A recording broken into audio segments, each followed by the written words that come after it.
Yep. I Okay. think so. Cool. Good afternoon to both of you. I thought about this movie a lot, and I watched it several times in preparation to talk to both of you. Aaron, I think your character had what I called restrained rage, and as it relates to you, Anna Sophia, I thought you just had extended capacity. I mean, compassion. Excuse me. And it was interesting in reading the description for you, Aaron. I'll start that it says that you use a particular set of skills to get the bail money back by any means necessary, which I found to be ironic considering you just came off a genius MLK X. Was there some facet of that character that you actually brought to this character, meaning what Malcolm represented and what your character represented in Rebel Ridge? That's a beautiful question. I appreciate it. And interestingly, so far as chronology, I actually wrapped Rebel Ridge maybe days before I began preparation for MLKX.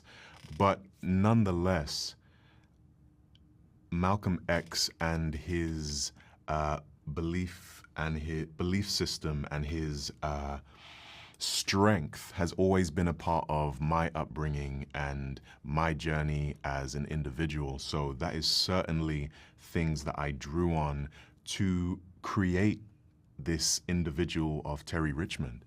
I think Terry has something that I describe as he just has this characteristic that is endlessly centered. He's one of those individuals who, when he's in a room, he may not say anything or do anything, but you know he's in the room. And I think that is testament to Terry's emotional intelligence, and it's testament to his physical intelligence and knowledge and capacity. It was a really exciting character to be on the journey of bringing to life.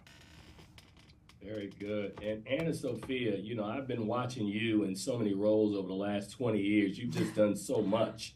But how, in the reading of this, were you able emotionally and mentally to place yourself in this town where there, of course, is a lot of things going on that are amiss?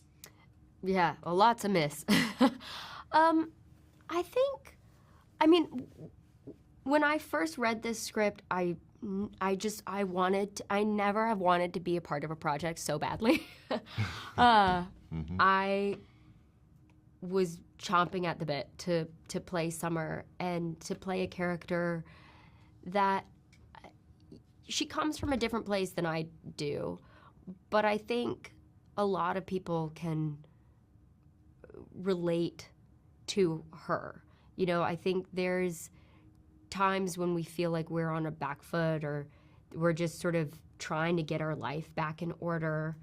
And she's in this, when we first meet Summer, she's in sort of isolation mode. She's in survival mode. She's just trying to get her life back on track. And when she meets Terry, he cracks open this world of possibilities. And when they start digging together and understanding that there is corruption in the town, she becomes aware of the fact that she can do something about it. And I think that is a very human story. We're all just trying to survive, trying to get our ducks in a row, go through our day. And then when the world breaks open and something happens and it exposes all the injustices around us, we do have a choice to stand up and take action and use what power we have to do something about it. And so I think even though she's different from me, she's from a different place, I think that's a daily experience that I have, when you turn on the news or when you walk down the street. And that's how I identify with Summer. And I greatly admire her. I think she's so brave, and I love their relationship. I love the dynamic that Jeremy wrote for these two characters. They're such unlikely companions. They're such unlikely allies. And it's also a platonic relationship, which we never get to see in an action film where there's this deep friendship that goes past just being buddies, where they're like at death's door together, putting it all on the line. And I think that friendship that buds throughout this film is so, they end up needing each other in really unique ways. And that was such a fun thing to explore with Aaron. And also I was so grateful to Jeremy for writing this relationship and this unlikely story. All right, well, you know what? My time is up, but this movie is on Netflix on September the 6th. Cannot wait for the audiences to see the interaction between the two of you guys in this town. And thank you both for your time this afternoon. Thank you, sir. Thank you. All right, you guys take care. All right, man.